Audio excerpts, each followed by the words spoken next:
Invisible evidence एक thriller कथामा आधारित मुभी हो जुन एउटा खतरनाक साइको किडन्यापरको बारेमा छ। तर यो मुभीको कथामा यस्तो मोड आउँछ कि जुन हामीले कल्पना पनि गर्न सक्दैनौँ। यो कथा रहस्य, प्रतिशोध र आत्मबलिदानको रोमाञ्चक यात्रामा आधारित छ। त्यसैले ढिला नगरी सिधै कथातिर जान्छु।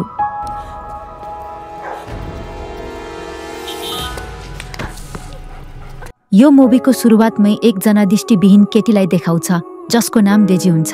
उनी आफ्नो कुकुरसँगै पुलिस एकाडेमीमा गएकी हुन्छन्। त्यसको केही समयपछि उनको सिनियर अफिसर उनीसँग भेट्न आउँछन्। डेजीले अफिसरसँग, सर, म फेरि एकचोटि एकाडेमी जोइन गर्न चाहन्छु। म विगत 3 वर्षदेखि दृष्टिविहीन व्यक्तिहरूको अध्ययन गर्दैछु। मलाई कम्प्युटर पनि राम्रोसँग चलाउन आउँछ। मलाई मेरो लाठी र मेरो कुकुर बेनले यसमा मद्दत गर्छन्। मलाई यो काम गर्न कुनै प्रकारको समस्या छैन। यो सबै सुनेपछि उनको सिनियर अफिसर गहिरो सोचमा पर्छन् र यहाँबाट कथा फ्ल्यासब्याकमा जान्छ, अर्थात् 3 वर्ष पहिले, जहाँ डेजीलाई पुलिस एकाडेमीमा तालिम गर्दै गरेको देख्छौ र त्यहाँ उनलाई एकजना केटालाई बचाउनु पर्ने हुन्छ। डेजीले त्यो केटालाई बचाएर धेरै राम्रो प्रदर्शन गर्छिन् र उनका सबै सिनियरहरूले उनको त्यो बहादुरी देखेर उसको प्रशंसा समेत गर्छन्। त्यसपछि डेजी त्यहाँबाट सिधै एउटा क्लबमा जान्छिन् जहाँ उनको भाइले गीत गाइरहेको हुन्छ। वास्तवमा उनको भाइ 1 महिना अगाडिदेखि स्कुल गएकै हुँदो रहेनछ। ऊ स्कुल नगई त्यो क्लबमा गीत गाइरहेको थियो। त्यसैले डेजीले रिसाउँदै जबरजस्ती उसको हात बाँधेर उसलाई आफ्नो गाडीमा राख्छिन् र जब यी दुवैजना घर फर्कँदै हुन्छन्, डेजीको भाइसँग ठुलो बहस हुन्छ। भाइले आफ्नो हात खोल्ने प्रयास गरिरहेको हुन्छ, तर त्यही बेला डेजीको ध्यान भाइतिर गएकोले त्यहाँ अचानक उनीहरूको गाडीको ठुलो दुर्घटना हुन पुग्छ। डेजी त गाडीबाट बाहिर फालिएकी हुन्छन्, तर उनको भाइ भने गाडीभित्र नै फसेको थियो। डेजीको टाउकोमा निकै नै ठुलो चोट लागेकोले उनी आफ्ना भाइलाई बचाउनै जान सक्दिनन्।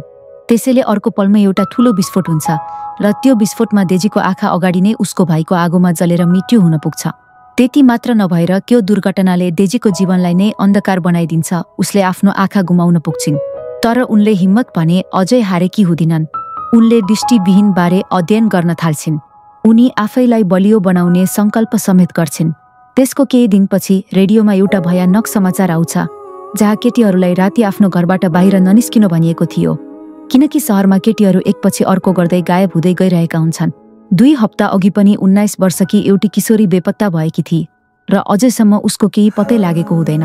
रेडियोमा यो खबर चलिरहेकै बेला यता एउटा डरलाग्दो सिन देखाउँछ जहाँ त्यही 2 हप्ता अघि अपहरण गरिएकी किशोरी हुन्छे र ऊ अँध्यारो कोठाको सिडीबाट लरबराउँदै तल झरिरहेकी हुन्छे।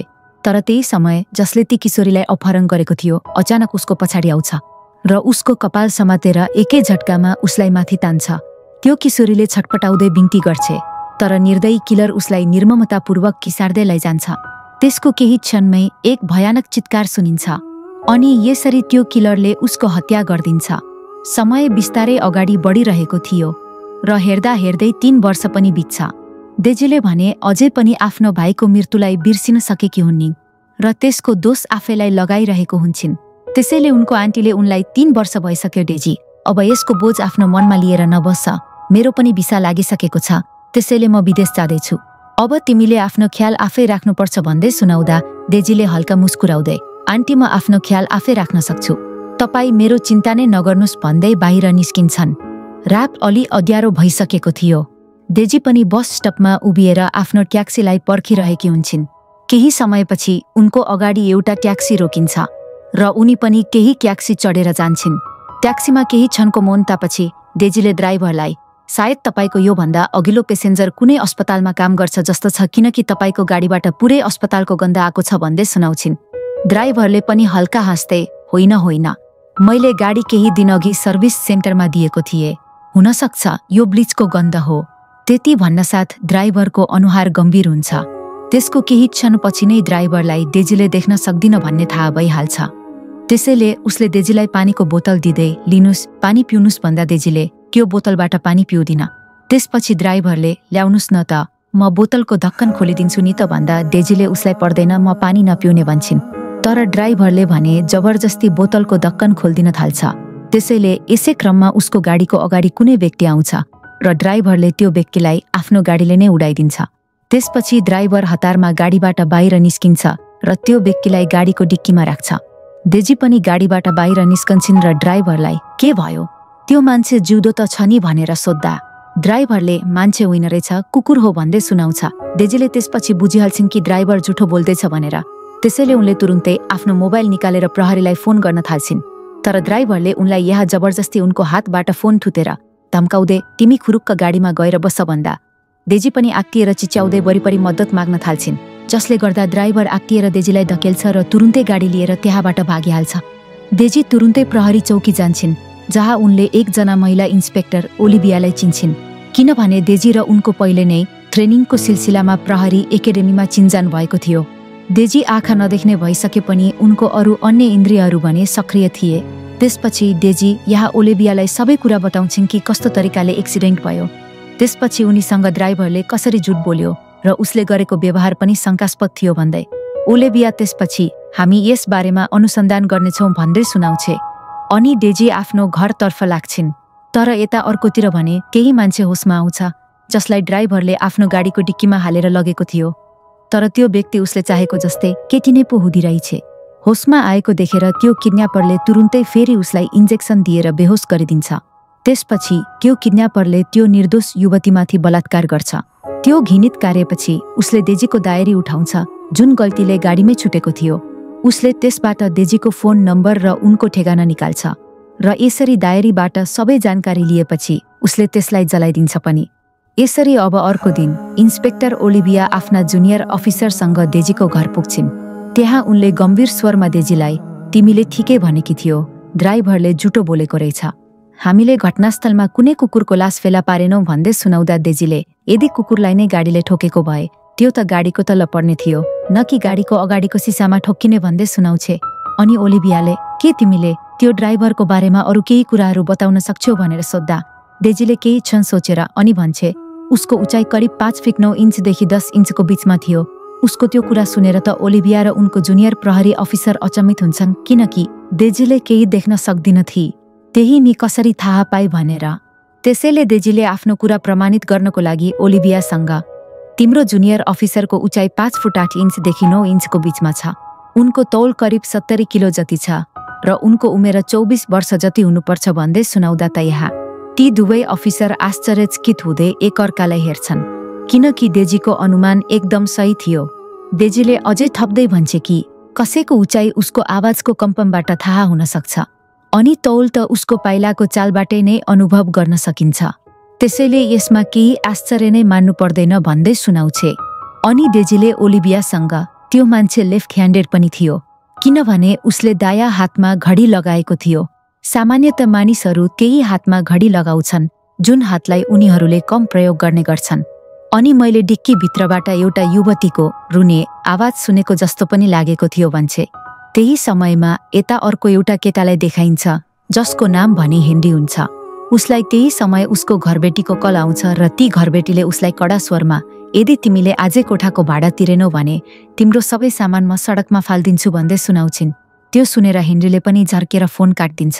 त्यसपछि उसले आफ्नो ट्याब्लेट खोल्छ जहाँ एउटा समाचार देखाइरहेको थियो, सहरबाट अर्को एउटा युवती फेरि पनि बेपत्ता भयो भनेर, र जो कोही पनि त्यो केटीको बारेमा जानकारी दिनेछ उसलाई राम्रो पुरस्कार दिइनेछ भनिएको थियो।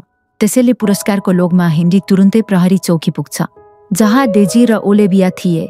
त्यहाँ हेनरीलाई घटना सम्बन्धी प्रश्न सोद्धा सबै कुराहरू गलत भनिरहेको थियो। त्यसैले डेजीले उसलाई केसो भयो भन त त्यो केटीलाई ड्राइभरले गाडीको फ्रन्ट सिटमा राखेको थियो कि ब्याक सिटमा भनेर सोद्धा हेनरीले हत्तमपत्त ब्याक सिटमा भन्दै जवाफ दिन्छ।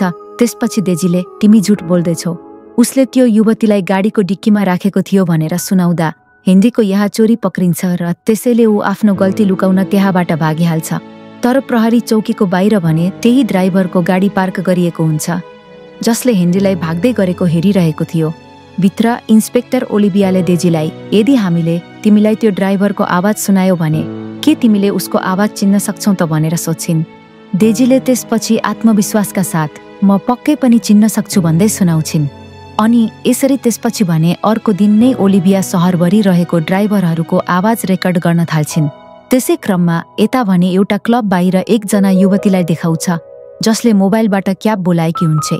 अनि केही बेरमै केही ड्राइभरको गाडी आउँछ जसले त्यो युवतीलाई आफ्नो गाडीमा बसालेर लैजान्छ।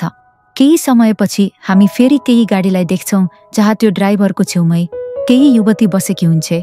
जसलाई क्लबको बाहिरबाट उसले पिक गरेको थियो। उसको हातमा आधा खाली पानीको बोतल हुन्छ। यसको मतलब त्यो पानीमा बेहोस बनाउने औषधि मिलाइएको थियो। अर्थात् यदि त्यो रात डेजीले पनि पानी पिएकी भए उसले पनि त्यही अवस्था भोग्नु पर्थ्यो जुन अरू धेरै केटीहरूले भोगिसकेका छन्। तर त्यहाँ त्यही समय ड्राइभरले भने डेजीलाई फोन गर्छ, तर ऊ केही पनि बोल्दैन।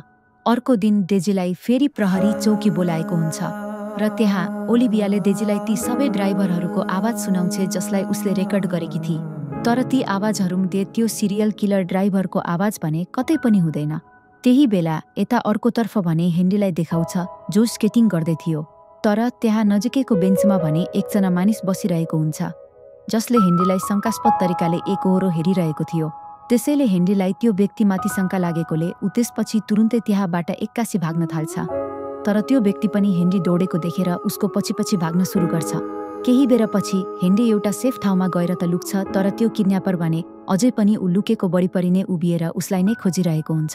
त्यसै समयमा यता ओलिभिया र डेजीलाई देखाउँछ जो ओलिभियाको गाडीको अगाडि उभिएर कुरा गरिरहेका हुन्छन्। त्यहाँ जब ओलिभियाले आफ्नो गाडीको डिक्की बन्द गर्छ तब डेजीले यहाँ एउटा कुरा नोटिस गर्छ। उसले भन्छ कि जब त्यो किडन्यापरले आफ्नो गाडीको डिक्की बन्द गरेको थियो त्यहाँ कुनै आवाज आएको थिएन।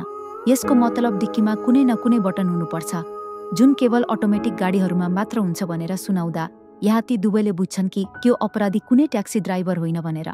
त्यसैले उनीहरूलाई हेनरीले जे भनेको थियो सायद सही भनेको हुनुपर्छ भन्ने लागेर उसलाई तुरुन्तै कल गर्दा यता हेनरीको मोबाइलमा रिङ बज्छ जसले गर्दा उसको नजिकै उभिएर उसलाई नै खोजिरहेको किडन्यापरले पनि घन्टीको आवाज सुनेकोले त्यहाँ उसले हेनरीलाई देखेर समात्छ र उसलाई चाकु प्रहार गरेर मार्न मात्र के लागेको हुन्छ। ठ्याक्कै त्यही समय कोही आएको आवाज सुनेकोले त्यो किडन्यापर त्यहाँबाट भागिहाल्छ पनि। केही बेरपछि त्यहाँ एकजना मान्छे साइकल चलाउँदै आउँछ जसले हेनरीलाई घाइते अवस्थामा देखेर उसलाई तुरुन्तै हस्पिटल पुर्याइदिन्छ। डेजी र ओलिभिया पनि त्यो न्युज थाहा पाएर तुरुन्तै हस्पिटल आइपुग्छन् जहाँ नर्सले ट्रलीमा औषधिहरू लिएर आउँदा डेजीलाई त्यो औषधिहरूको गन्धले केही कुराको याद दिलाउँछ र उसले ओलिभियासँग जब म त्यो किडन्यापरको गाडीमा बसेकी थिएँ तब पनि यही गन्ध आइरहेको थियो, यसको मतलब त्यो किडन्यापर कुनै अस्पतालमा काम गर्छ वा ऊ मेडिकल सेक्टरसँग सम्बन्धित छ भन्दै सुनाउँछिन्। र जुन बोतलमा उसले मलाई पानी पिउनको लागि दिएको थियो पक्कै पनि त्यसमा क्लोरोफर्म मिसाएको थियो भन्दै सुनाउँदा फेरि डेजीलाई यहाँ अचानक अर्को कुराको पनि याद आउँछ। उनले भन्छन् कि जब म बस स्टपमा बसेकी थिएँ त्यहाँ अर्को केटी पनि थिए। ऊ फोनमा कसैसँग ढिलो आउनुको कारण फोनमा नै झगडा गरिरहेकी थिए। अनि केही बेरपछि ऊ रिसाउँदै त्यहाँबाट जान्छे, तर ऊ गएको केही बेरपछि नै त्यहाँ एउटा ट्याक्सी आइपुग्छ। मलाई लाग्यो कि त्यो मेरो ट्याक्सी आएको हो भनेर। त्यसैले जब म त्यो ट्याक्सीमा गएर बस्न साथ त्यो ड्राइभरले मसँग माफी मागिरहेको थियो। यसको मतलब त्यो ट्याक्सीले मलाई होइन त्यो केटीलाई लिन आएको थियो जो त्यहाँबाट पहिले नै गइसकेकी थिए भन्दै सुनाउँदा ओलिभिया भन्छ कि आजसम्म जति पनि केटीहरू गायब भइरहेका थिए ती सबैले डेटिङ एप चलाउँथे। अर्थात् त्यो मानिस डेटिङ एपबाट केटीहरूलाई फसाउँछ र त्यसपछि उनीहरूलाई अपहरण गर्छ भन्छन्। त्यसपछि त्यो सम्पूर्ण रात डेजी हेनरीको लागि अस्पतालमा बस्छिन्।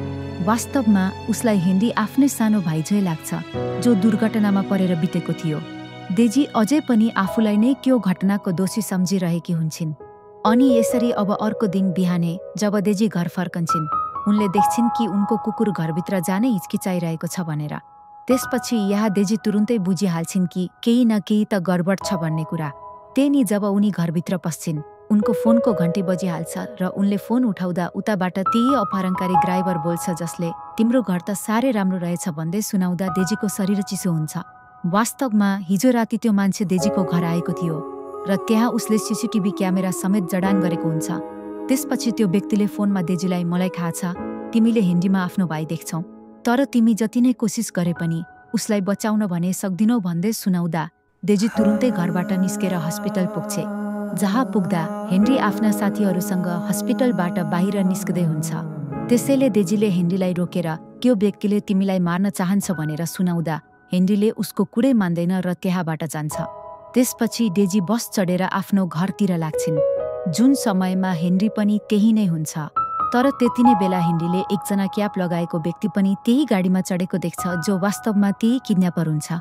त्यसैले ऊ त्यो बसमा चढ्ने प्रयास त गर्छ तर बस भने उसलाई उछनेर जान्छ।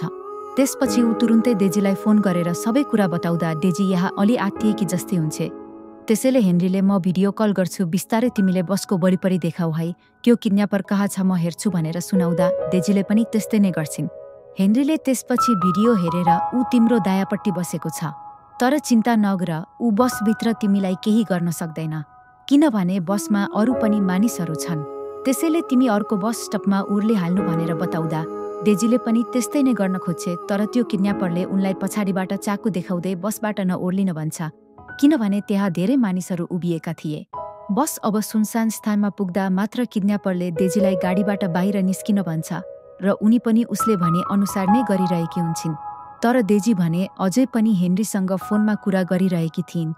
किडन्यापरले डेजीलाई कुनै अज्ञात ठाउँतर्फ लिएर गएको हुन्छ, तर डेजीले भने मौका निकालेर किडन्यापरको आँखामा पेपर स्प्रे छर्केर भाग्न खोज्छिन्, तर उनलाई कतातिर जाने भन्ने कुनै आइडिया नै नभएकोले हेनरीले उनलाई भिडियो कलबाट लोकेसन बताउँदै तिम्रो अगाडि एउटा बिल्डिङ छ, त्यहाँ पस भनेर सुनाउँछ। डेजी पनि उसले भने अनुसार नै त्यो बिल्डिङभित्र पस्छिन् र त्यहाँको लिफ्टभित्र गएर माथि जान खोज्दा ठ्याक्कै त्यो किडन्यापरले उनलाई समातेर बेहोसीको इन्जेक्सन लगाउँछ। तर उसले डेजीलाई आफूसँग लैजानुभन्दा अघि नै डेजीको कुकुर त्यहाँ आइपुग्छ र त्यो किडन्यापरमाथि आक्रमण गर्छ। तर यहाँ उसले डेजीको कुकुरलाई मार्देर डेजीतिर जान खोज्दा लिफ्ट बन्द भएर माथि जान्छ र जब लिफ्ट माथि पुगेर खुल्छ त्यहाँ एकजना कप्पल हुन्छन्। यहाँ जब डेजीलाई होस आउँछ उनी अस्पतालको ओछ्यानमा हुन्छन्। उसको अगाडि भने ओलिभिया र हेनरी उभिरहेका हुन्छन्। हेनरीले डेजीलाई उसको घरमा ल्याइदिन्छ, जहाँ ऊ जब डेजीको भाइको कोठामा पुग्छ तब त्यहाँ उसले डेजीको भाइको गिटार देख्छ र उसले त्यो देख्न साथ गिटार झिकेर बजाउन पनि थालिहाल्छ। साथै त्यहाँ उसले डेजीलाई स्केटिङ गर्न पनि सिकाउँछ। यी सबै कुराले भने डेजीलाई यहाँ निकै नै धेरै खुसी बनाएको थियो। उनले वास्तवमा कहीँ न कहीँ हेनरीमा आफ्नो भाइलाई देखेकी थिइन्। यता अब अर्कोपट्टि प्रहरीले एउटा अनौठो युजर आइडी भेटाउँछन्, जुन युजर आइडी अजीब नामको थियो। त्यही युजर आइडीबाट नै ती हराएका 2 जना केटीहरूसँग कुरा भएको पत्ता लागेको हुन्छ। त्यसैले प्रहरीले त्यो युजर आइडीबाट एउटा ठेगाना पत्ता लगाउँछन्, जुन ठाउँमा ओलिभिया र उनको त्यही जुनियर अफिसर जान्छन्। त्यसै समय किडन्यापरलाई देखाउँछ, जसको अगाडि एउटा केटीलाई देख्छौँ जो बेहोस अवस्थामा हुन्छ। उसको शरीरैभरि चोटको निशानहरू हुन्छन्। किडन्यापरले त्यो केटीलाई एउटा इन्जेक्सन लगाइदिन्छ, जुन समयमा हामी फेरि अतीतमा जान्छौँ, जहाँबाट थाहा हुन्छ कि त्यो केटी किडन्यापरको गर्लफ्रेन्ड हो भनेर। त्यहाँ उसले आफ्नो गर्लफ्रेन्डलाई म तिम्रो आँखाको सर्जरी गर्न चाहन्छु भनेर सोध्छ। वास्तवमा त्यो किडन्यापर एउटा आई सर्जन हुँदो रहेछ र साथमा उसको दिमागी हालत पनि ठिक रहेनछ, ऊ पुरै साइको हुँदो रहेछ। गर्लफ्रेन्डले किडन्यापरलाई मेरो आँखा केही भएको छैन, किन सर्जरी गर्नु पर्यो भनेर जवाफ फर्काउँदा त यहाँ त्यो किडन्यापरले उसलाई रिसमा धक्का दिन्छ, जसले गर्दा ऊ बेहोस भएर भुइँमा पल्टिन्छ।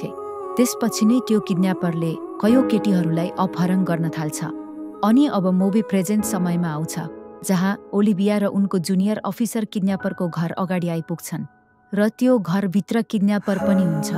अब यी दुवैजना घरभित्र प्रवेश गर्छन् र यी दुवैले छुट्टाछुट्टै गएर घरमा सर्च गर्न लाग्छन्। ओलिभियाले त्यहाँ किडन्यापरको गाडी देख्छे, जहाँ कयौं नम्बर प्लेटहरू थिए, तर त्यही समय किडन्यापर पछाडिबाट आएर ओलिभियामाथि हमला गर्छ, जसले गर्दा ओलिभिया त्यही बेहोस भएर लड्छे। अनि यता किडन्यापर भने त्यही मौकामा आफ्नो गाडी लिएर त्यहाँबाट भागिहाल्छ। यता अर्कोतिर भने जुनियर अफिसरलाई देखाउँछ, जसले घरभित्र थुप्रै युवतीहरूलाई बेहोसीको हालतमा भेटाउँछ। त्यसपछि तुरुन्तै उसले एम्बुलेन्सलाई कल गर्छ र ओलिभियालाई हेर्न जाँदा ऊ रगततमे अवस्थामा लडेको देखेर अतालिन्छ। यहाँ ओलिभियाले अफिसरसँग छिटोभन्दा छिटो डेजीको घर जान भन्छे, किनकि उसको ज्यानको खतरा थियो। यता नभन्दै डेजीको घरमा किडन्यापर पुगिसकेको हुन्छ, तर उसले डेजीलाई केही गर्नुभन्दा अघि नै हेनरी आइपुग्छ र उसले डेजीलाई केहाँबाट भाग भन्दै सुनाउँदा ऊ पनि सिधै आफ्नो माथिको रुममा जान्छे। तर किडन्यापरले हेनरीलाई नै घाइते बनाएर माथि डेजीलाई मार्न जान्छ। यहाँ डेजी पनि बाथी थिइन्, त्यसैले उनले किडन्यापरलाई झुकाएर केही रुममा लक गरिदिन्छन् अनि घाइते हेनरीलाई लिएर घर बाहिरको स्टोर रुममा लागेर जान्छन्। तर किडन्यापर रुमबाट पनि निस्किएर त्यहाँ आइपुग्छ, जहाँ डेजीले किडन्यापरमाथि त्यहाँ राखेको तेल छर्किन्छन् र उसलाई त्यसपछि जुदै आगो लगाएर जलाइदिन्छन्।